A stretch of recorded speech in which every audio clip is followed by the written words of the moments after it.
Yo guys, what is going on? Got a Hexablumon and a Azulongmon deck profile for you guys today. This is a BT6 deck focused on stripping your opponent's Digivolution sources, so kind of a blue source control deck based around Hexablumon. We already have seen Hexablumon as a very powerful Digimon, being able to get jamming and preventing your opponent's Digimon for attacking or blocking is a very powerful stun effect, and then pair that with a super aggressive card like Azulongmon, the 13,000 stat line, the multiple security checks, and you have a recipe for a very powerful deck, so let's go ahead and get into it. So as always, starting off with the level 3s, I'm playing 4 copies of Gabumon. BT1 Gabumon I think is still a very good card to play, and I'm not actually playing any 2-cost rookies in this deck, so the one I really do want to play if I have in my hand is Gabumon. Of course, just being able to draw cards is always nice, and when you're missing your Hexablue, he's kind of your conditioned to stun your opponent until you can get Azulongmon on the field, so drawing cards is always nice. And then we got the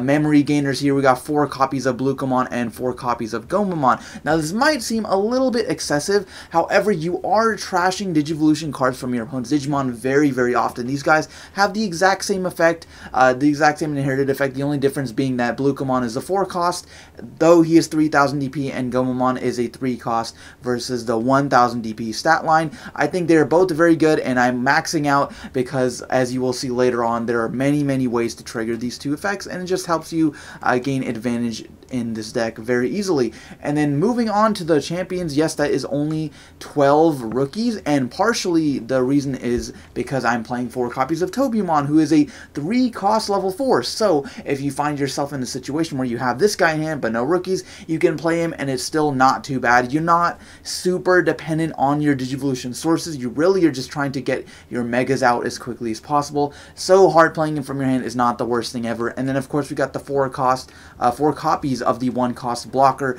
Coelamon, 1-cost Digivolution card, blue that blue has access to. This guy is super good, so I vastly prefer him over Grizzlymon, even though Grizzlymon's a little bit stronger. You can make that meta call maybe if you have a lot of yellow decks going around your area. The 6000 is a little bit more important to you, but I think the 1-cost trumps that in my opinion.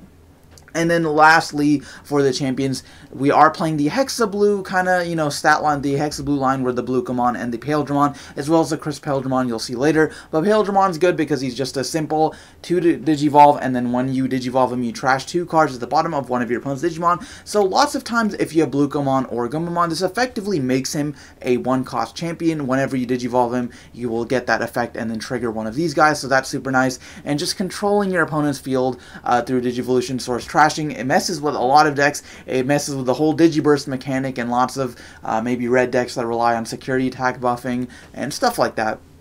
So that is always nice. And then, of course, on top of that, we are playing the Crisp Paildramon, 4 copies of him.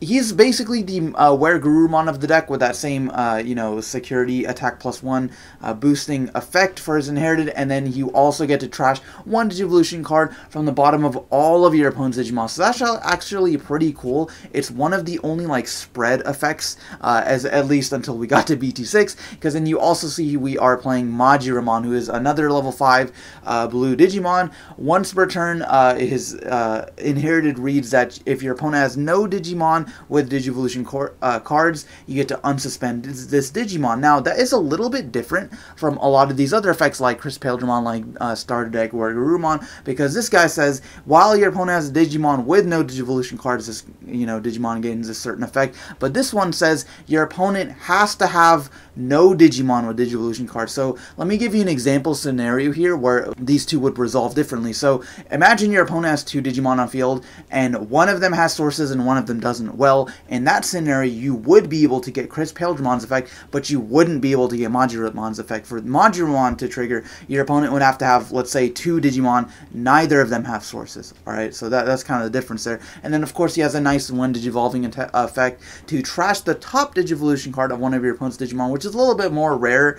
Top Digivolution cards usually better because that means that Digimon is a higher level, so that's pretty nice. And then rounding off the ultimate, it's just 1 copy of Marine Chimeramon. I still think he's worth playing, just being able to bounce back any Digimon without sources, especially because you're able to strip so many sources with Hexabluemon and other cards in this deck, that you can oftentimes bounce back a level 6 or 7. Now, is it always the best idea to bounce back a level 7 so that your opponent can go into it again, usually with powerful on Digivolution effects? Maybe not, but you can make that decision. I still think he's a nice one-of. And then for the level 6s, I am playing 4 copies of Hexabluemon. He is your main stun, like, win condition of the deck. When attacking, trash 2 Digivolution cards from the bottom of your opponent's Digimon, and then you gain jamming if your opponent has Digimon without sources. So he has jamming, 3 costs with jamming, plus all turns, all of your opponent's Digimon without sources can't attack or block. So you're really just trying to simplify the game state and make it so that your opponent is unable to even touch your security and can't really hit your Hexabluemon because you are preventing them from attacking. And then the fact that he's jamming and then you can also avoid being blocked is just super powerful. It's a very offensive and defensive card. Very, very powerful card. And then to kind of facilitate these plays, I'm playing 3 copies of the Digimon Sovereign Azulongmon. So he reads, when Digivolving, trash the bottom Digivolution cards of all of your opponent's Digimon, so a spread effect, kind of like Chris Paledramon. However, the kicker here is that you gain 1 memory for each of your opponent's Digimon without sources. So if they have 2 Digimon without sources, you gain 2 memory, making them a 3 cost.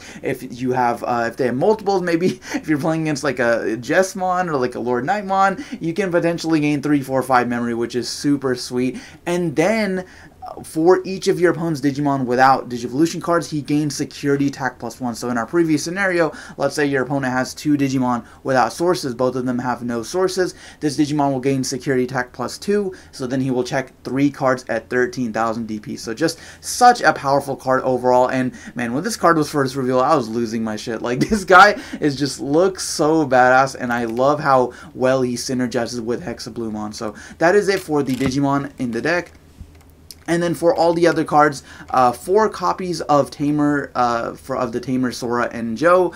This dual Tamer is like the best one in this deck, and it's honestly like one of just the best ones in general, because you basically get to gain 2 memory at the start of your turn if your opponent has a Digimon without sources. So you are able to resolve that so frequently, especially because you can control the pace with Hexablau and all your other Digivolution trashing cards. And not only that, but Sora and Joe also helps facilitate that Digivolution card trashing, because whenever one of your blue Digimon attacks, you can suspend this Tamer to trash the bottom 2 cards of any of your opponent's Digimon. Not once per turn, so of course it stacks. So if you have multiples, you can just oftentimes in a single turn get rid of all of your opponent's Digivolution cards. And then 1 copy of just regular old Joe here. Good old Joe, just playing 1 copy of him because you can suspend him to gain 1 memory anytime one of your opponent's Digimon has their cards trashed. So that works well with the Gomamon, the Bluecomon, and just like, you know, if you have Sora and Joe, whatever. If you have both of these Tamers out on the field, that can work in tandem as well.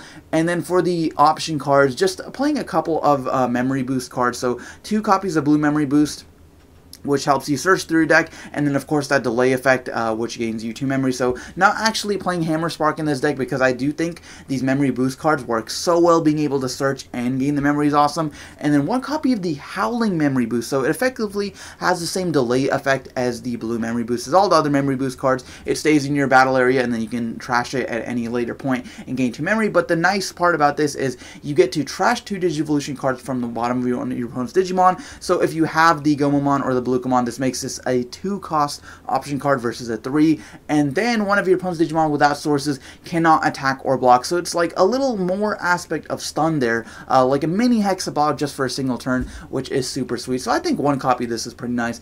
And then 2 copies of Absolute Blast for kind of your removal card. You can play more of this, but I found the room of the deck to be already pretty tight, so I opted just for 2 cards, 2 copies of that. And then for the Digi-Eggs, 2 Upamon and 3 Bukamon. Bukamon, of course, just helps you with more trashing, and the Upamon helps you gain advantage off of that trashing. So if your opponent has a Digimon without sources, you get to draw 1. I'm not sure what exactly the best ratio for this is. I'm leaning more towards like 2 Upamon and 3 Bukamon, but you guys can let me know what you guys think is like a better ratio for that. But anyways, that is going to be it. That is the deck profile. So if you did enjoy this Azulongmon profile, go ahead and let me know in the comments and all that sort of stuff. But thank you guys for watching, and I will see you guys next time.